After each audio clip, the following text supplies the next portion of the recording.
Today again, I'd like to talk about Forbidden Rite. Now, for those of you who don't know what the skill does, it's a projectile skill that fires a number of projectiles at a targeted location, plus additional projectiles at nearby enemies. In other words, it overlaps, it shotguns, however you want to put it, it does all the damage. However, it doing all the damage is coupled with an extremely steep downside. In addition to firing all these projectiles, Forbidden Rite also damages you with chaos damage equal to 40% of your maximum life and 25% of your maximum energy shield. Which means it's gonna hurt to use. Normally, this is a big downside of a skill.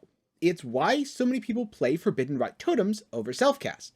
If your totems are constantly casting Forbidden Rite, your totems are taking the damage, and your totems are killing themselves repeatedly, you're not. Fun fact, if you use something like Spell Echo, yes, you do take damage for every single repeat.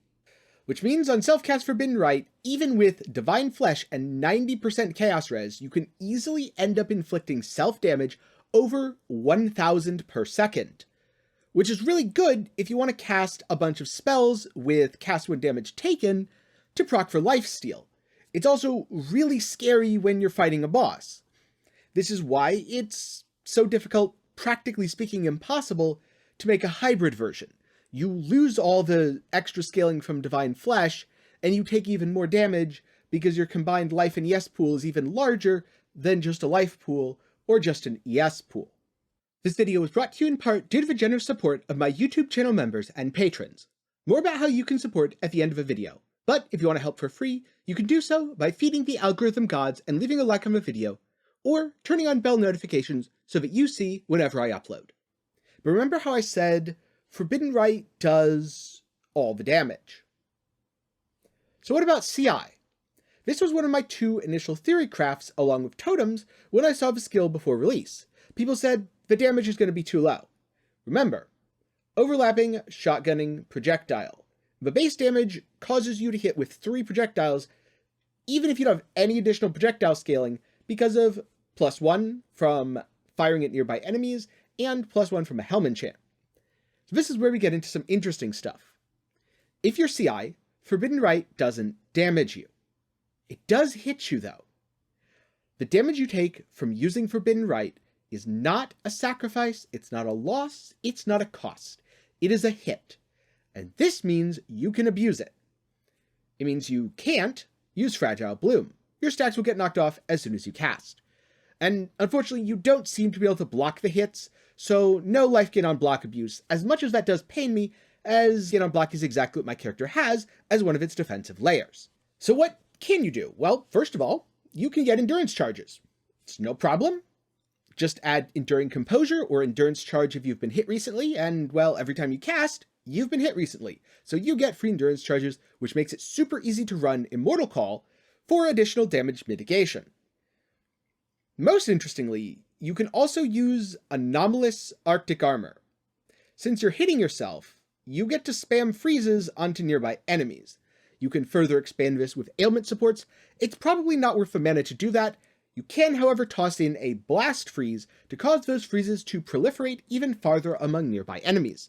So now, as you're casting, not only are you freezing enemies as they hit you, you're freezing enemies as you hit them, which makes things even safer.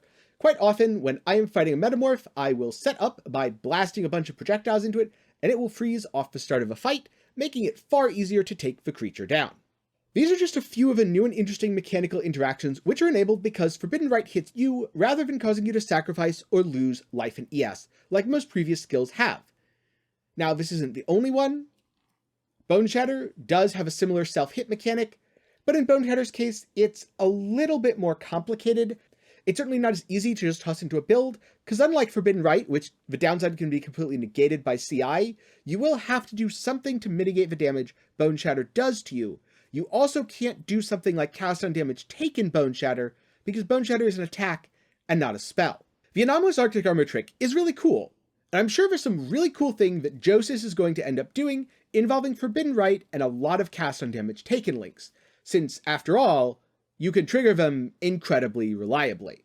And if you get enough healing, that should counteract the 1000 self-damage, right? May not counteract the damage you're doing to your GPU, or to the servers. That's a different story for another time. But for now, my question to you is, what other really neat interactions can you think of that are enabled by this self-hit behavior, either of Forbidden Rite or Bone Shatter? And is it something unique to a spell archetype, such as a trigger effect, or is it something that could be applied to either one? I'd love to hear what you found down in the comments below. Thank you for watching, and again, a special thanks to my patrons and YouTube channel members. If you want to support me, you can do so by clicking the links down in the description below, or on screen right now. You can also support by making purchases through my Nexus page. Or if you just want to chill and hang out, be sure to join the Discord. Again, links for everything are down in the description below. Thank you, and have a great day.